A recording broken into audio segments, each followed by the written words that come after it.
Alright, I know I said I was going to review The Mummy, and I'm still planning on it, but I've been waiting for this movie to come out for a very long time, so let's talk about It Comes at Night.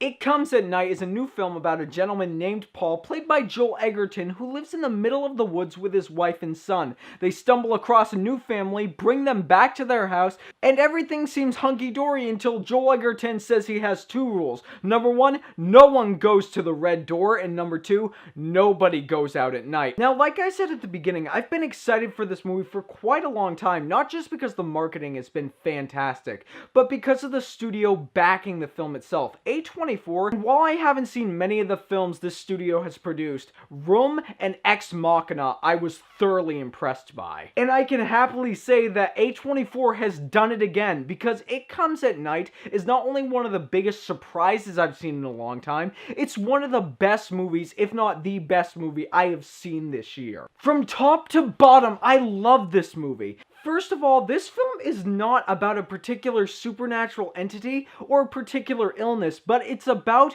what a family would do if they were put in that situation in that given environment. And the performances across the board are fantastic. I'm not familiar with any of the other actors that are in this film, I'm going to be perfectly honest with you, but Joel Edgerton was great. Just from his delivery of the dialogue, or his mannerisms, or the way he interacted with every other one of the characters in the film, you completely forget that this is Joel Edgerton, and you just start seeing Paul the character. And that's not a stick on anybody else, because every performance in this film across the board was equally as great. But other than great storytelling and fantastic performances, there are two things that A24 does really well. And that's have the audience be locked in from the very beginning of the film and have tension from the beginning to the end of it. And with the mixture of that tension and being locked in, it creates some really terrifying stuff. There are some scenes in this movie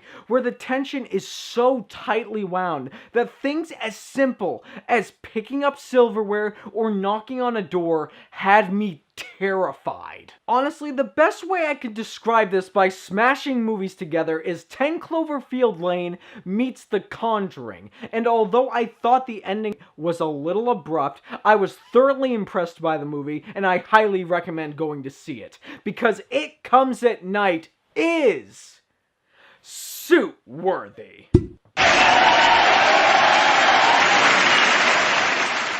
Alright, and as always, it is what you guys say that matters. So have you already seen It Comes at Night? And what did you think of it?